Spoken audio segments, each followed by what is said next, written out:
Hi, I'm Coach Michael Chandler. Welcome back to my channel. Thanks for the new subscribers. Please feel free to communicate and ask questions and let me know if there's any topics that you would like me to cover or any areas in your life that you need some help with, some coaching, whatever. I'm going to give a different type of lecture today. Normally I cover things that men who may not have their financial situation straight. I kind of give advice on what to do. But this time I'm going to give just a broad textbook lecture about self-fulfilling prophecy. Now, when it comes to self-fulfilling prophecy, there's 3 steps, okay? The first step is the person, let's say I, believe something about you and believe you to have some type of behavior or act a certain type of way.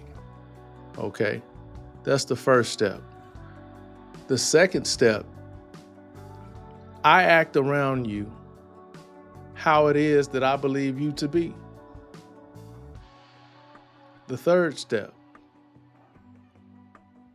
you act like what it was that I thought you was. Now, there are plenty of examples to give, and since I deal with men mostly, I'll give this example. However, women and anyone else can benefit from this information.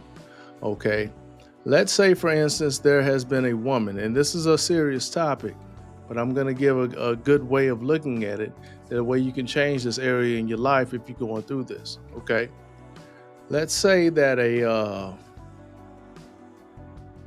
woman thinks that you are abusive. Okay, that's phase 1. She thinks that you are abusive. Now, when you get to the second phase, she acts around you as if you are an abusive man. Meaning that, let's say your voice raises, you make a sudden movement, y'all are having an argument, she may flinch, or she may react as if you're being violent towards her. And this is if you aren't, but I'm just trying to give you an example, okay? After her acting around you as if you're this violent person, the end, step 3, is you become violent. So essentially, you're set up in a sense. Now, I'm not saying that for you to be set up, you didn't have something in you that you need to deal with anyway. That's a way we can look at it. But what I'm trying to tell you is that if you have a woman that's thinking something about you, and she acts around you like you are what it is that she thinks of you, if you don't have no game, if you don't have no coaching from right here or something better, sooner or later, you're going to become what it is that she thinks of you. So let this be a warning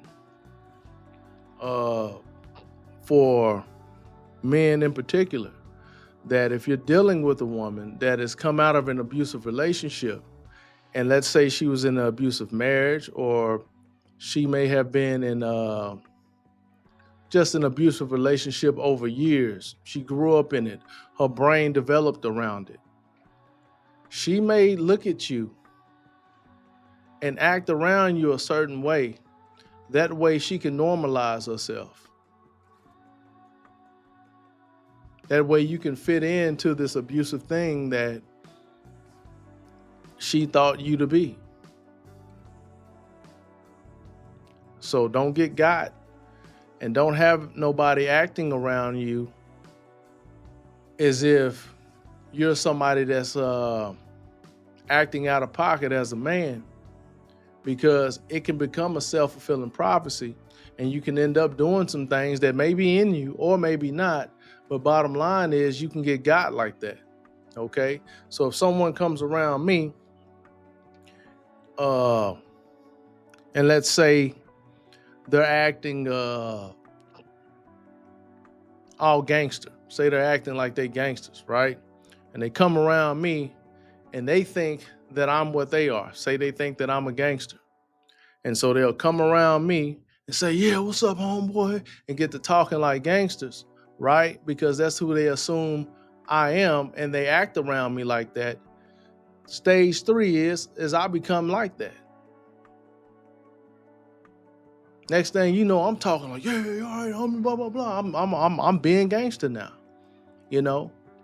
So we have to watch out for that as men, but we also have to understand the saying, birds of a feather. It's not necessarily that you may be like that, but it may be is if you keep hanging around them, you're going to end up like that.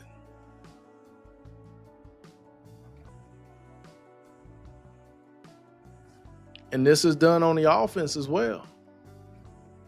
People can force you into something. They'll throw you in something that you're not. So you have to be careful, man, and you have to really guard your manhood. And don't have nobody acting around you like you somebody that acts out of pocket.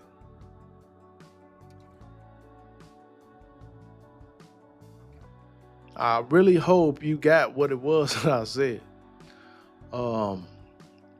This is heavy information, and it may take years to sink in and for you to get it. Self-fulfilling prophecy. I don't want you to ever forget it. This will change your life. This will have you reevaluate who's around you. This will have you reevaluate who you are around. Phase 1, they think that you are this. We'll just say a piece of crap. Trash. Phase 2, they'll act around you as if you are trash. Phase 3, you become trash. You start acting like trash and you start believing that you are trash. It's that powerful. Be careful of the company that you keep. It could destroy you. I don't know where it came from today, but I think that the collective in general needs to hear it. And you need to be careful of how someone's acting around you. If you have a keen eye or you have some information from a good coach like me, something to tell you, why is this person acting like this around me? I'm not like this. Something to tell you, you'll have some sort of warning. You have some sort of understanding of what's going on. And when you do that, you need to act on it before you get to stage 3 and cut it short.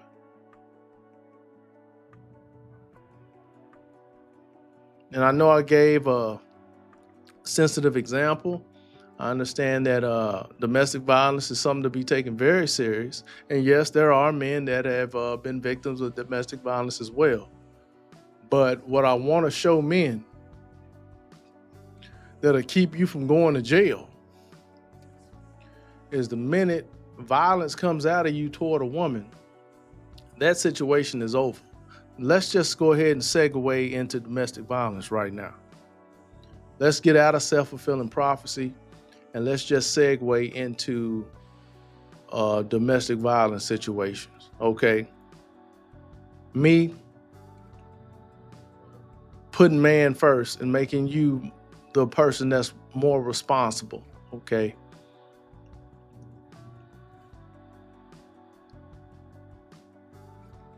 The minute you already are quick to anger, and the minute that you have violent thoughts, it's done.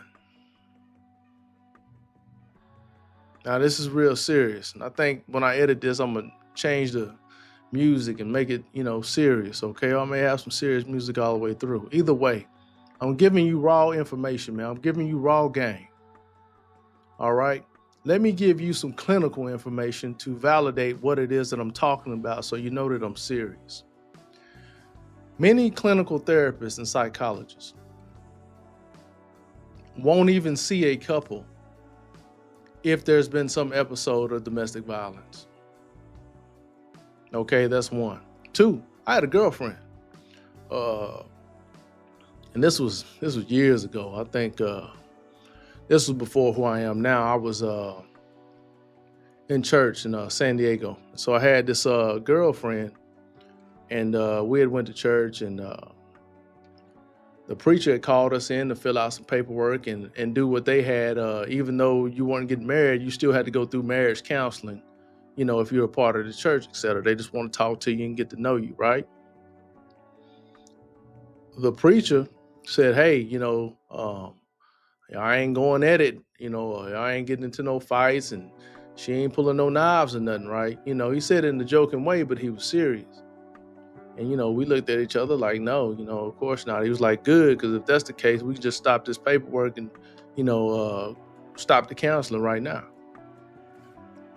You understand?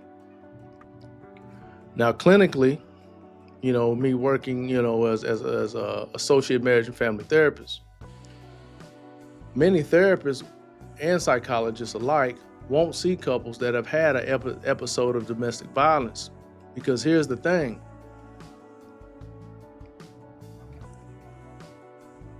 Why counsel someone that you know is going to do it again? Domestic violence isn't a one-stop shop. You see what I'm saying? If you're getting into an argument, y'all getting into fights, and you're being abusive toward a woman, even if you want to stop, you're not going to be able to without some sort of intervention.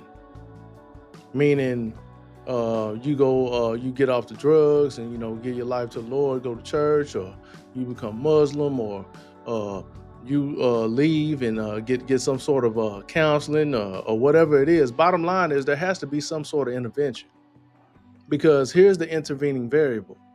In the meantime, in between time, you are going to assault her again. So what therapist would give counseling to a couple to where that it's almost 100% chance that this man is going to hit this woman again? You need to be separate from her. It is over. It's done. Finish. Finito. A wrap. And if she's getting you out of pocket like that, you need to leave her as quick as you met her. You need to leave, man. I don't care how fine she is. I don't care how good the sex is. I don't care if she got a nice couch for you to stay on and that's where you got to stay. I don't care what the situation. I don't care if y'all have kids. You need to get the hell out of there ASAP. Eventually, it's going to cost you your life or your freedom. And you're out of pocket as a man.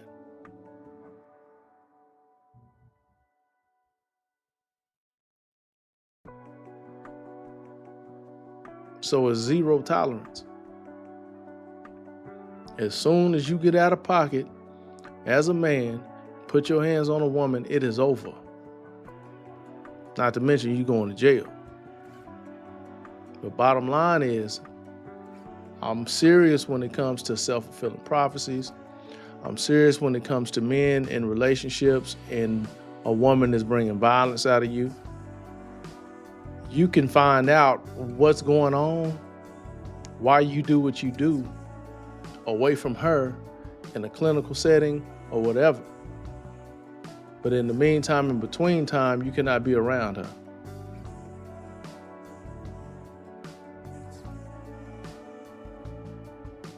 Now, I hope that helps some of you young men out there that are in these domestic violence situations. I want to say that I think majority of men that are in prison have some sort of episode of domestic violence.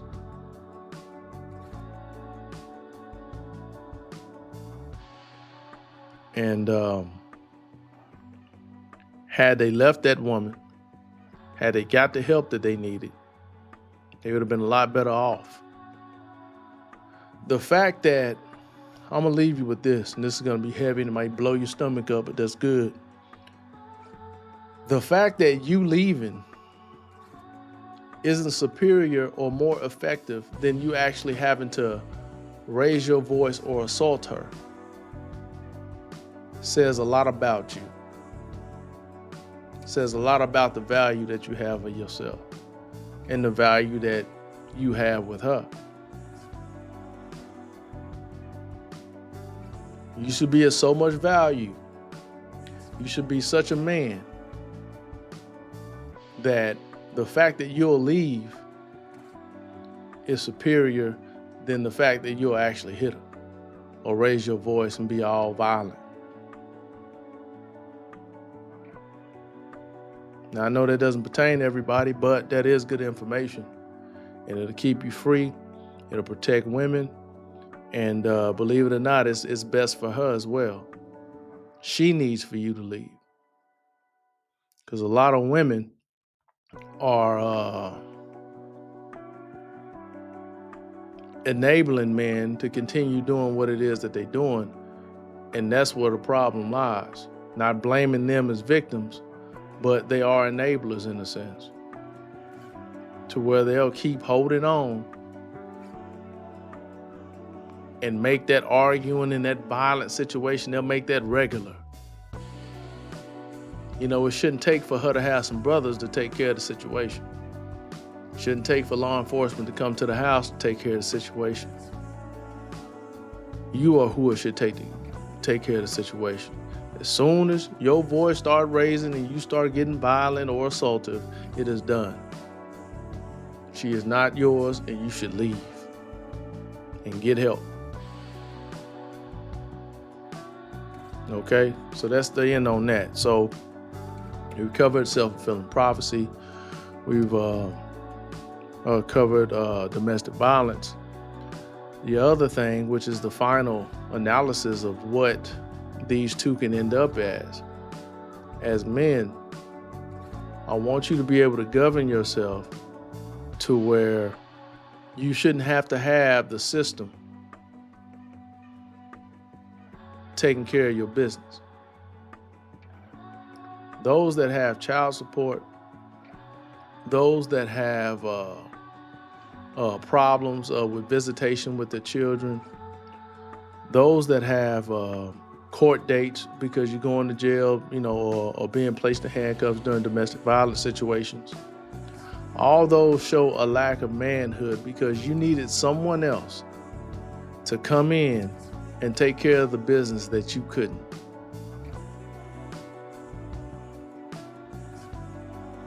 Keep the system out of your business by guarding your manhood and listening to this information. All right?